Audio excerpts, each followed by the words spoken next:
Hi,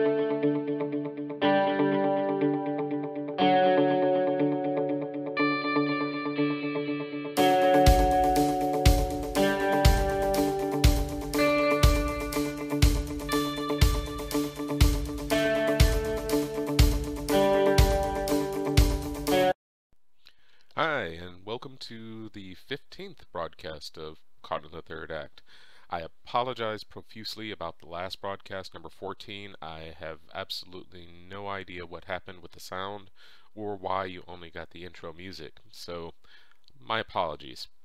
I'm trying not to let it ever happen again, and so far I feel confident that this is not repeating itself from last time, so we should be good this broadcast.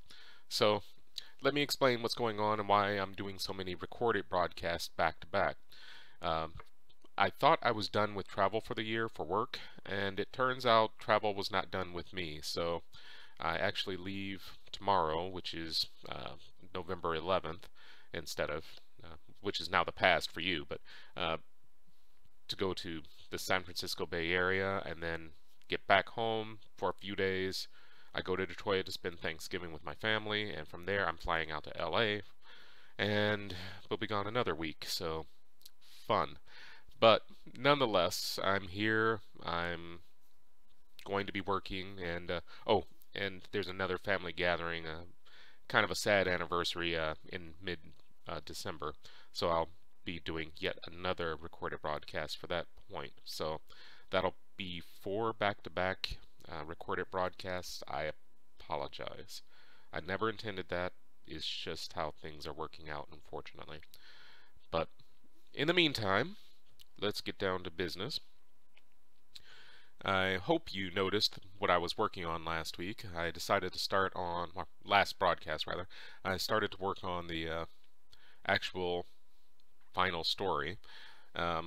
Didn't get very far, but I got a couple pages in, and I have no idea what I'm doing with it. I need to do a lot of research and a lot more in-depth stuff here. So that's fun. Introduced a few concepts in this that I think are completely fictional, or at least one is completely fictional. A couple others may be legit, and certainly things that we're striving for. The presidential override, for instance, is completely fictional, as far as I know. It may be something that happens at some point, but at least right now it's fictional. There's nothing, as far as I know, in any military equipment to automatically or remotely destroy it because of rogue actions of the pilot or user, whatever. But conceptually, I created it for the story, or at least borrowed the idea for the story to prevent rogue captains from going and launching a nuclear missile from a sub or starting a war or whatever on their own. So yeah, it's a little extra precaution, I guess. But the problem is with the concept as well is that if the president can do it, it can be hacked theoretically. So I may remove that at some point, but I'm not really sure if I will or not.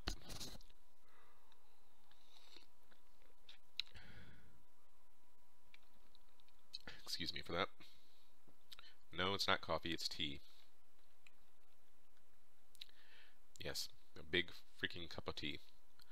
But anyhow, the other thing that I created, but it's definitely something that all governments are interested in, is the QCOM, the Quantum Communications System, based on quantum entanglement that essentially allows two particles to be entangled, and you can separate those particles by infinite amount of miles, and no matter what happens to one particle, the exact same thing happens to the other.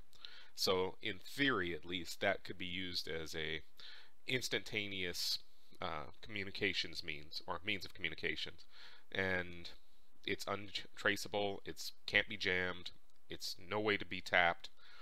It's the perfect communication system for a military, basically trying to communicate orders to their subs or their units who are out in the field getting ready to launch an attack or defense or something. So the idea here is that this particular sub is diving. They don't know why. They're out of contact. And typically, when a sub goes underwater, they either have to trail an antenna behind them or surface in order to actually communicate with the outside world. Regular radio transmissions don't go through water, at least not that deep. But a QCOM communication system, the quantum entanglement communication system, will allow them to be at any depth and still be in perfect contact with the Pentagon. So I invented it or added it here because, well, it's the future, and they should have things like that. Alright. I actually don't know what I feel like writing today. I don't know that I feel like working on this today. I'm feeling kind of odd.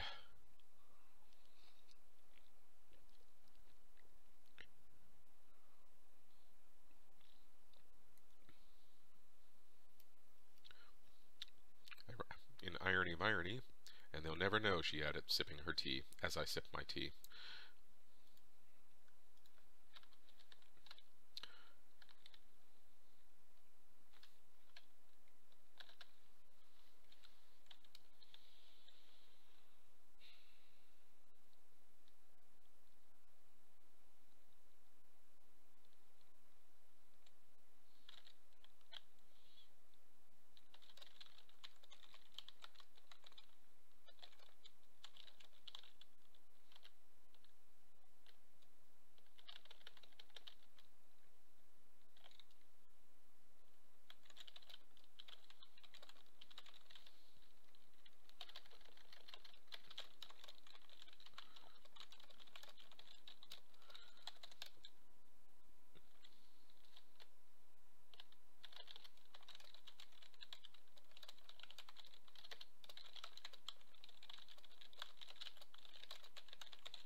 And so what you're seeing here is her flight to go and meet JT for the first time.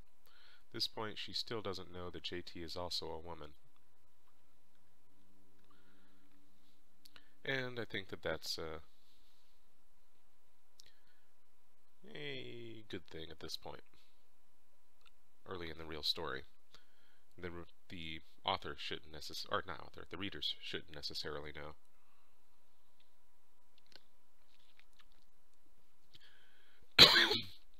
Something else I said I was going to do in the last broadcast, which you never got to hear, was that I was going to transpose this over into Microsoft Word, because that would allow me to do a little more flexible things with regards to inserting other documents. I was weighing using Another World and The First Taste as part of the prologue for the main story here. But I'm kind of thinking that those will just be additional stories at the very end in a separate section.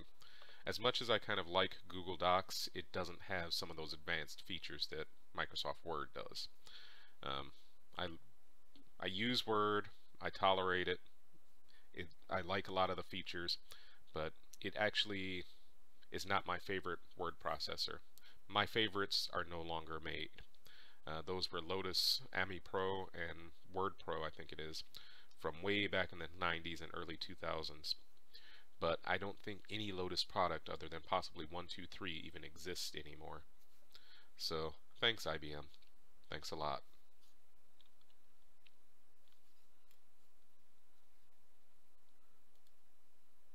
Don't do the same thing with Red Hat.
So,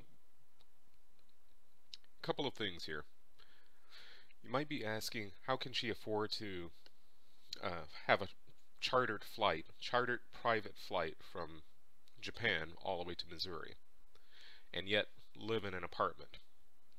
The answer is being very low-key, very private. She actually has quite a bit of money, millions, even in adjusted dollars, but she spends very little outside of what she needs to survive, and on her own security and attention. Well, not attention, details. She likes the latest tech, so she has the latest notebooks, the latest phone, that sort of thing. And she likes to have her apartment very well secured, as you can see. But other than that, she doesn't spend very much money. And she's made quite a bit of money hacking and selling secrets and all sorts of things. She's not your average criminal. So she's actually above and beyond your average criminal. People pay her to do a lot of naughty things, and, well, she gets them done. Not because she really wants to do crime, but because she really doesn't have the moral compass at this point. Another thing is that I mentioned routers. She has 2 internet connections coming into her apartment. One is redundant, essentially.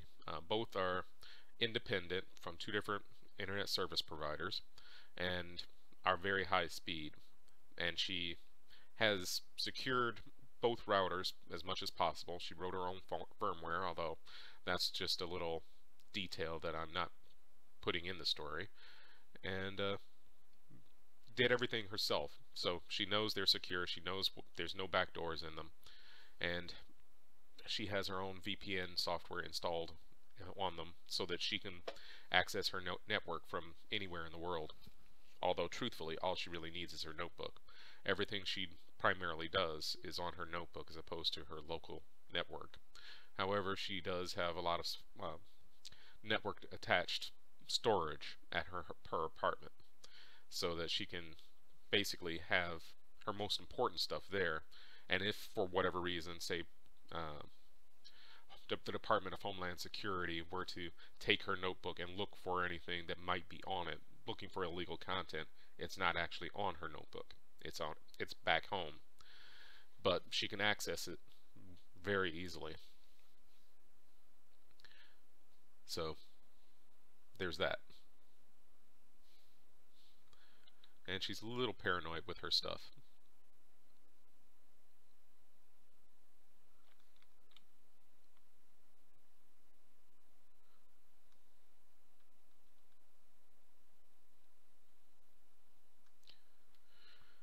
And since she's living in Kyoto, Kansai International Airport is the regional international airport.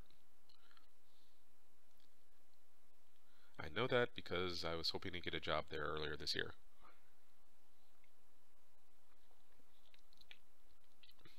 That didn't work out, but I learned something. And I think that's just as important.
wondered exactly how adult I was going to make the story.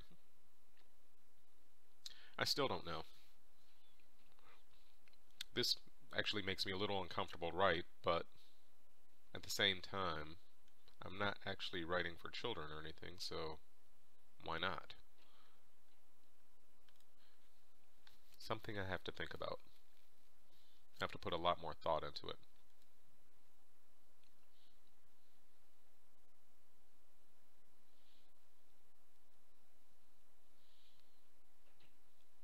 I think I'll also at some point reword this, especially happy, a sad yet happy feeling. It's not quite what I want to say, but it's exactly what I'm trying to say.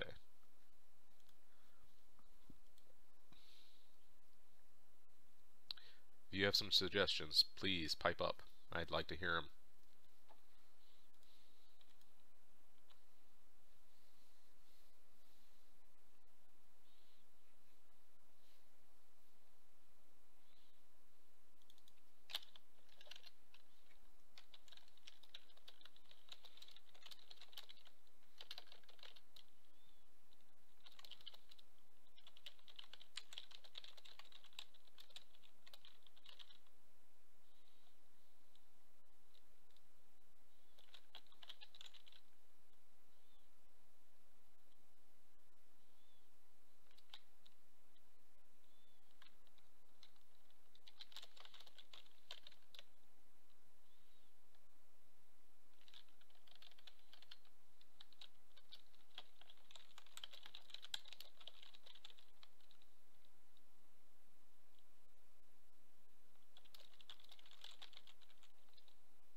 And of course, if she told him that it made her wet, that would definitely tip off Aoi that they're both women. So guess what? That doesn't get said, at least not initially. Not until after they meet. And even then, I don't know. Because it's going to be a very awkward meeting. Very awkward.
really misspelled capitalism. I think it's actually with an O as opposed to a A.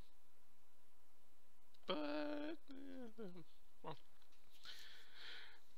the proofreader doesn't seem to mind it, so I'll go with that for now, and I'll look it up later.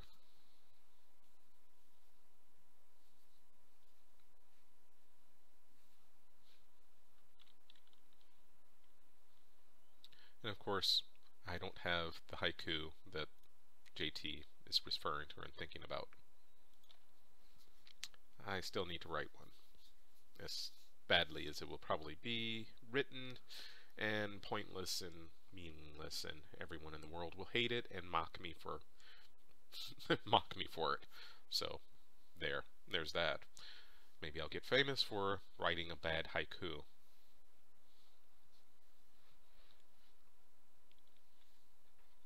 But I promise I will never forget you little people who got me there.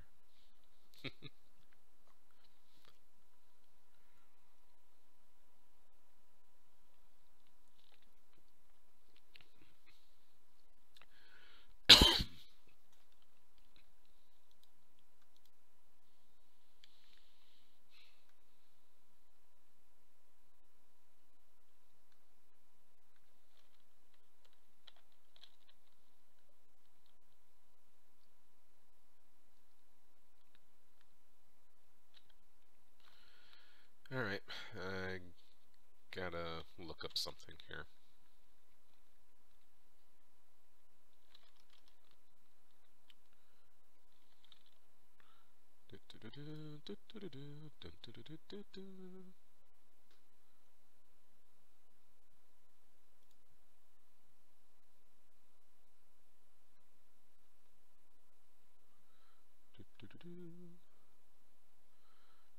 Character profiles.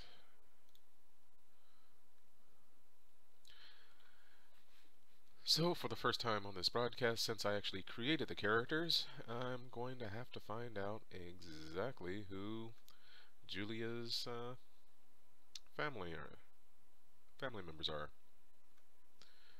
So, Julian, Jacob, and Marissa. Okay.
If I remember correctly, Jacob has already moved out of the house.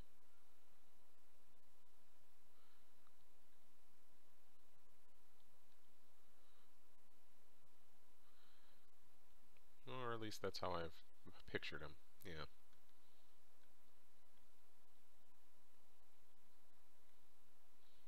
Forget about Pig or Steve Bob. Can't remember what his whole point in existence was.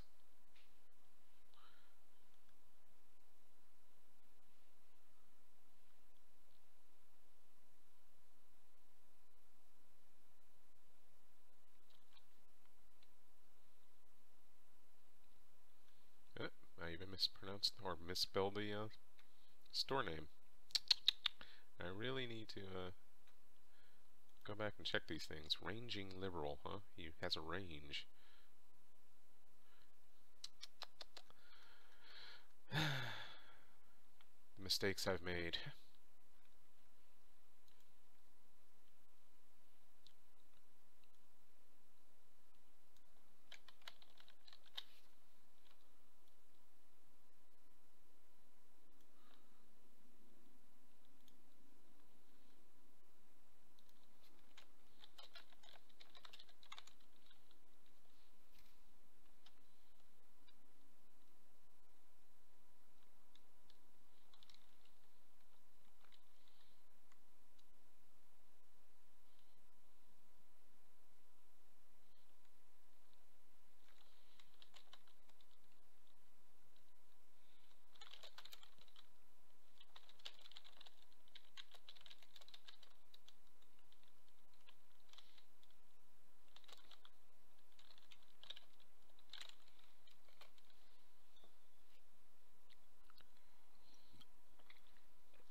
Excuse me.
I actually have no thoughts on her mother at this point. But this is seeming like a mothery sort of conversation. At least based on my mom. Um, my mom never criticized whether I was wearing the same shoes or not or anything like that, but she would be a bit smart ass about some things. And so she might have said, "You're going to get a matching set like that." And she might have said, that wasn't a question, or depends on if you want breakfast or not, as kind of a veiled threat, even though it wasn't a serious threat. I miss my mom a lot. Unfortunately, she died last year, relatively suddenly.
Let's see, did I ever describe in any way, shape, or form what Marissa looked like?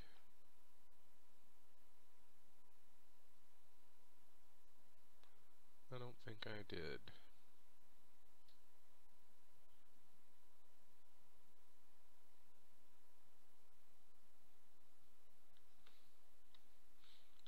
And the same actually goes for JT.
complaining about were. Were is a real word, and I don't mean we're.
Heterochromia is a condition where one eye does not have the same color as the other eye.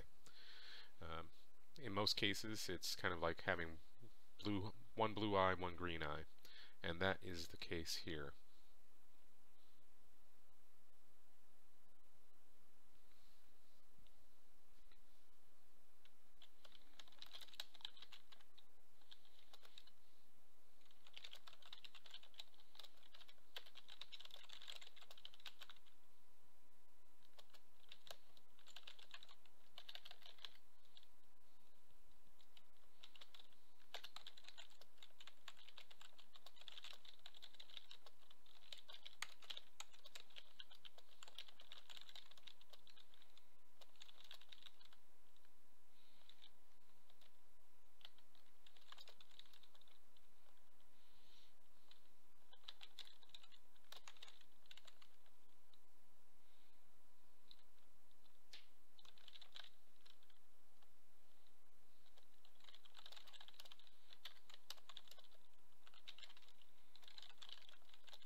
Alright, it looks like we're coming up on the end of this broadcast here.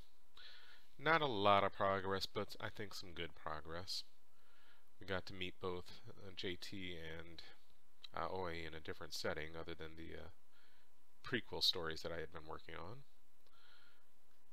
And I think I like where I'm going. And this is the first time we actually get to meet JT's family, at least so far. So that's a good thing too. Now, this broadcast will be on November 17th, so it's the last broadcast before Thanksgiving. Happy Thanksgiving.